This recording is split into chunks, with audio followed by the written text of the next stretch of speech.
The dirty secret is the highest multiple is perhaps the worst way you can make a decision as to how to sell what you've built. And I know I'm not the only one, but it's not something talked about nearly enough. And perhaps the most provocative statement, it's quite possible if you sell for the highest multiple and you're selling to private equity that you will bankrupt the business. Hello, everyone. So excited for today's episode. But before we jump into that, as you know, we're going to do our Ask Ken segment.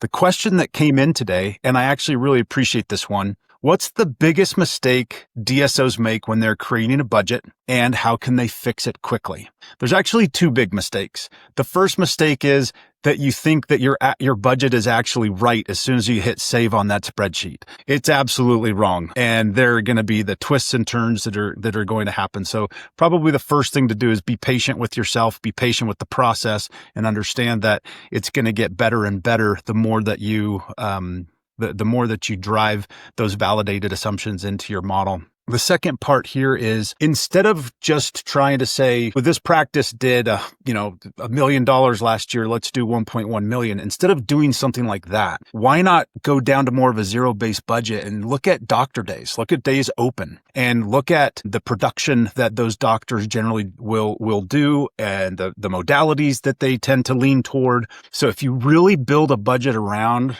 the physicians in your business, that's generally going to create the best outcomes. Now, you're still going to have some twists and turns and some surprises and things like that along the way. That's the answer to the Ask Ken segment. Now, I'm so thrilled to introduce our guest for today, AJ Peak. AJ and I have been crossing paths and hanging out and talking and sharing and just in this amazing thing that is the dental industry. AJ, we're just thrilled to have you here with us today. Thank you, Ken. So AJ, why don't you go ahead? You know, this is the place where we air our dirty laundry and we talk about the stuff in dentistry that we think needs to be changed because we care about this industry and we want it to be successful. I'm going to just turn it over to you. Walk us through what are you thinking about today, and what are some of the things in dentistry that you'd love to see some changes around? Maybe two things. And for your listeners, the short story, I started my own DSO with my father almost 18 years ago. It's just him and 4 employees, less than $1 million of revenues. That group now is about a $100 million business and about 700 employees. And I've made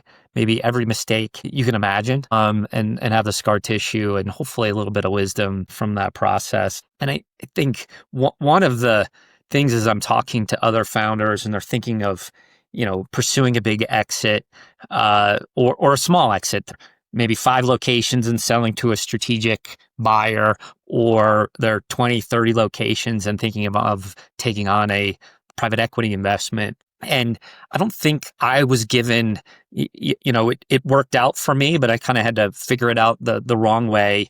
Is the dirty secret is the highest multiple is perhaps the worst way you can make a decision as to how to sell what you've built. And I know I'm not the only one, but it's not something talked about nearly enough. And perhaps the most provocative statement, it's quite possible if you sell for the highest multiple and you're selling to private equity that you will bankrupt the business. There was a reason behind that very few people ever think about. And there's always this sort of race to get a big multiple, big valuation. And as a founder, Ken, you can appreciate this in your capacity on the CFO front. A big valuation, and private equity is going to pay with debt for a big chunk of that. The business may not be able to support that debt load post-transaction, and you as a founder are going to be an equity rollover with that partner, and they could be the best partner in the world, but if you overshot on valuation, you could get buried with a debt. And so many DSOs right now are struggling. I think founders, if they're really honest, should probably identify with this comment. And it wasn't so much the partner was the wrong partner, perhaps that valuation was the wrong valuation.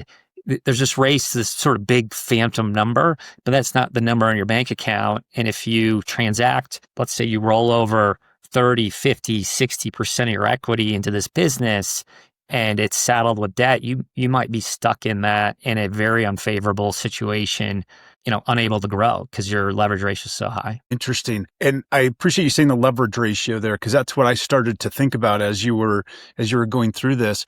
Knowing what you know, having had the real life experience and probably coached some other people through the process, as well over the years, because you've always been generous and willing to give back.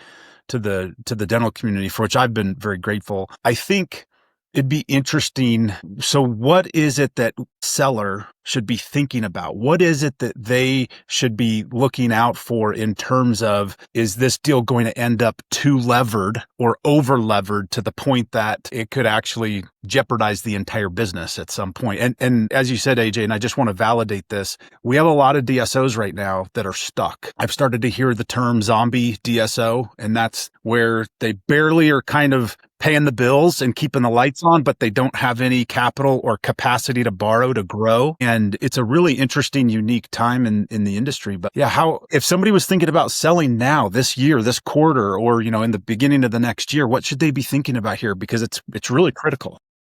And maybe an uncomfortable question, but it's completely appropriate to ask, is what is going to be the leverage ratio day one? Whether you're going to be a lead executive, maybe you're going to be the founding CEO. It could be whatever role you're going to be. What is the leverage ratio you're standing in day one? Or candidly, where are they today? If it's a strategic buyer, you might be walking into a difficult situation. Anything that's 6 or higher might have been appropriate when debt was 0, but I would argue in hindsight probably wasn't appropriate. The 6 times your debt, in other words, 6 times your EBITDA in debt, really doesn't give CEOs or management teams a lot of room for freedom. One macroeconomic event, inflation, high interest rates, supply chain issues can really gum up their ability to do anything on that front.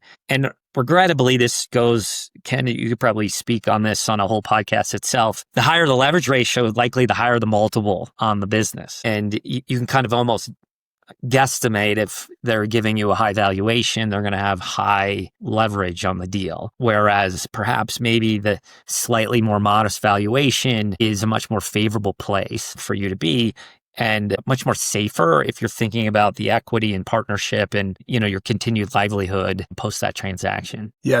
And this is a fascinating thing, because I think we have a lot of listeners here that are first-time DSO owners and builders. And the thought process of asking that equity partner or strategic partner or whatever it is, asking to see their books, I believe that most of the DSO owners will have some trepidation toward that. Like, well, wait a minute, can I do that? And how does that work? So I wanted to just double back here for a second and have you coach us on how do I strategically bring that conversation up and make that happen? Or should I use my intermediary to sort of do that because it's sort of a good cop, bad cop relationship? What do you think about that? And I think that there's 2 different answers depending on the size of group. So if the listener is of substantive size and going to be trying to one day sell the private equity, then it's fully appropriate to ask them as part of their bid for your business, what is the expected leverage on the business post the transaction? So that's kind of standard and they won't be offended. If it's a strategic buyer, one of the big groups is looking to buy you, or small groups, it is sensitive. They're not going to give you their financials overnight. They may not fully give you their financials, but through either the intermediary or whomever you're talking directly, usually signing a non-disclosure agreement, you're at least able to get them to disclose what their leverage ratio is and approximate how much debt do they have, approximately what is the business's EBITDA. And I think if they're incredibly resistant to giving you those 2 numbers or in ranges, then you might also be a little more trepidatious in pursuing a deal with them. And so they may give it to you verbally, and possibly it's unlikely they're going to give you their full financial package, although some do. And the ones with stronger, cleaner financials may very well do it under an NDA, or they might just share their screen on a video to kind of give you some comfort. So I think it's more of shades of accuracy, but having some indication verbally. Typically they'll signal to you this is their leverage ratio or how much debt they have, and this is what the EBITDA is of the business. Fascinating. All right, so we've started down this path. I think we can unpack a little bit more here for the listeners. What are some of the other key considerations here that you would recommend? And again, for those that don't know AJ, or don't have the experience, he's been through a lot of these transactions and he's coached others through it. Yeah. So this is really valuable stuff here. I'd say the other, it was unknown to me, and I think it's unknown to so many doctors, and it's connected to one of the things I'm spending a lot of time now in my business, Health Wealth Capital, where we're buying medical buildings, predominantly dental buildings, and the real estate is many of your listeners, if statistically, somewhere between a third of your listeners likely own the building and the practice. And I did not know this. It took me a decade or more to know this, that on a valuation basis, your building is worth more than your practice on a multiple basis. So real estate in this world is sold on a term called cap rate, and that your listeners don't even need to understand it. You can do the algebra and convert a cap rate to a multiple of EBITDA. And most founders have understand a multiple of EBITDA to some degree. Depending on the size of a DSO or a dental group, maybe they're going to sell for 5 to 8 times EBITDA. Their dental buildings, if properly put together with the right lease structure, a triple net lease in place, is going to trade for at least 12 times EBITDA. Now, there is a mathematical exercise those particular founders with real estate and the dental practice can do that is a secret and not understood. And I love dental brokers. Many of them are my friends. It's not their fault, but they don't know. So they don't think about this. They're focused on selling your practice, and the real estate is an afterthought. In 95% of the time, you will lose $100,000 to $500,000 in combined value if you do that as an afterthought. Every time. I have seen multiple cases where it's over $1 million. And when I say combined value, I'm saying value of your practice plus the value of your real estate being $100,000 to $500,000 more every time. Like I'm almost nearly guarantee it 99% of the time if you do the work before you sell your practice. And the reason being is there's a degree of flexibility as to what rent you charge the practice. When you own the building, you own the practice, you just pay whatever probably your debt payment is. But when you go to sell your practice, you have some range of what that practice can pay in rent. And if you're just fixated on the profitability of the practice at the expense of the building, you're trading a, let's say, 6 times multiple for a 12 times multiple. So there's a small, it's small dollars, as little as 20 grand more of rent, and you can create over $100,000 of value on a combined basis. You'll lose a little bit on the practice. You will make it up on the building net over 100 grand. I've seen it as high as $1 million on that front. And so doing the strategic planning on your real estate, even if you choose not to sell the real estate, but just have the right lease rate and the right triple net lease in place, can really preserve hundreds of thousands of dollars of value. I'm convinced that it's $1 billion problem in this industry because the dentists are racing to sell the practice. And then the real estate gets solved in the last 2 weeks. And it's such a value destroying process that can be done higher. And the intermediaries, the brokers, dental brokers, love them. They actually can make more if they do this right. Right. So they will be rewarded for helping you sell your real estate higher, your practice higher on a combined basis. Amazing. For anybody out there that's listening that doesn't own real estate yet, what would you have them do? Let's say, they've got 5 locations. Would you have them look around, maybe reach out to those landlords and offer to buy from them? How would you coach a group that has just viewed real estate as, I'm going to get a lease from, I'm going to try to negotiate down the smallest lease amount possible at this one location because I really like the location and think it'll be a great dental practice? So I think there's 3 levers they can pull depending on what's right for them. If they're growing, 5 locations, I want to get to 10. I've personally been the capital sponsor of now 4 DSOs, adding more than 5 locations a year, where they find a dental practice they're going to buy. It's near end of lease. They find in a building within 3 miles that they want to move into and do a full build out. We've worked out the math where we can buy the building, not only give them money for the full build out, but they can put almost $100,000 to $500,000 of cash in their pocket for working capital, including if you do the math right, supported over 4 DSOs this year, we've essentially, through that transaction, fully funded the build out and working capital. Very nice. By doing a financial engineering of what's called a sales leaseback building, they move over. So that's one, to support growth.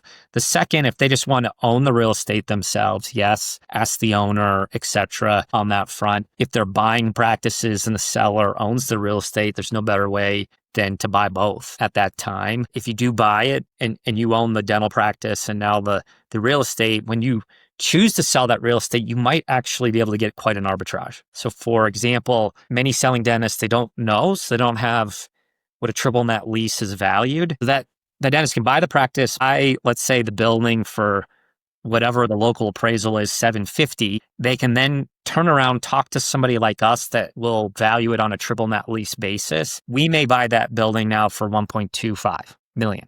They can rip out that $500,000 and go do it again. Or they can hang on to it as an investment, either or. But a lot of dentists, just like I told you with the problem industry-wide, they just want to sell the practice. And they're like, oh, but I got the real estate, will you buy it? And they're not thinking, they don't understand how triple net leases are valued. This is probably the majority of the time. I would tell the buyers, go buy it or get it under contract. If you don't want to buy it, get it under contract for a value. You can reach out to me or others and we'll do a valuation on a triple net lease basis and we'll coach you through. If you agree to this triple net lease construct, we may pay you $1 million, $1.5 million on that front. Very nice. And are you a fan of the cost segregation? Because I know some dentists like to do that because it's generally can be viewed as ordinary income against losses and those sorts of things. What are your thoughts around that? For our investors, we do it every time. So I'm a wild proponent of doing that.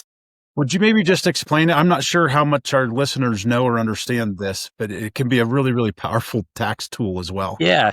So my investors get the same benefit and you would as a listener if you bought a building. So it works just the same. And so the math will be appropriately the same. So I'll speak to my investors, but it's no different if you're investing $200,000 of your own money to buy a building, or let's say $200,000 into our fund. It's identical. The cost segregation with the IRS laws allows you to either straight line the depreciation of the building over, it's nearly 30 years. It's 27 and a half, I think, if I'm remembering right. Or you can have a third party come in and look at the cabinetry, different, your water heater, your HVAC unit, item, the useful life of the entire building. And also then with the recent tax changes, there's also what's called bonus depreciation. And this year it's 100%, but even last year it used to be 40%. They go through this exercise and it allows you to do what's called accelerated depreciation. Depreciation is just a phantom number on your tax returns, and that reduces your operating income of the building. Now, that is either going to be an active income or passive income. I'm not going to go there, but it can generate enormous losses, reducing your taxes. So for investors, for a $100,000 investment for investors, last year, it gave them $50,000 in passive losses, despite the fact they got positive $8,000 in cash distributions. So we paid out 8%. They turned around and were able to take $50,000 in passive losses against all their stock portfolio, what name you. This year, we're predicting it's closer to 70%. So those of you that have like stock portfolios or your financial advisors, they might talk to you about tax loss harvesting. You don't even need to understand it, but you have taxable gains and other investments you have. If you own the building and you do cost segregation, or you join a real estate syndication that does that, these can generate to significant passive losses that offset your gains in other investments or your current investment, virtually paying no taxes. You will pay taxes one day. Like you can't avoid it forever. The one day is when you go to sell, but then it depends on how you sell. You can also do some gains there, but we are big proponents of it. A lot of our accredited investors, it's not the number one, but it's probably the number two reason why they invest in us is the cost segregation benefits. Very nice. Outstanding. All right. So we're getting toward possibly wrapping up here in a few minutes. Anything else, AJ, that comes to mind that is just opportunities, things in the dental industry that you'd love to see more, just that it's out there more, and we can make the industry better as a result of it. Just encourage your listeners. Certainly the fact that they're listening to you, Ken, is already a great start, because I know you subscribe to this, but there's many of us, and I know you're a huge advocate, that are quite giving of our knowledge. And I wished that existed when I started my group 18 years ago. There was a lot of wandering in the wilderness for me that you don't need to go through. And so the more you can reach out, I would say the overwhelming majority of founders and entrepreneurs like us are pretty forthcoming and just trying to reach out to them. And I think a lot of people are timid, nervous to ask questions. I think many of us are quite willing to, give you words of wisdom to be successful. Yeah, that's great advice. AJ, it's been an absolute pleasure to have you here on the show. Most likely try to get you back at some point down the road, as there's a little bit of a line right now, but it's been absolutely fantastic. And some of the knowledge and things that you shared here today, I think, are very, very meaningful and not discussed as openly as they need to be. So again, thanks again, AJ, for being with us. That's it for today's episode of the Dental Truth Project. Thanks again to AJ for being here and for sharing so freely. If you enjoyed the episode, be sure to subscribe so you don't miss what's coming next. We drop an episode every Wednesday morning. I'm Ken Kaufman, and until next time, keep seeking the truth that helps dentistry thrive. Happy day.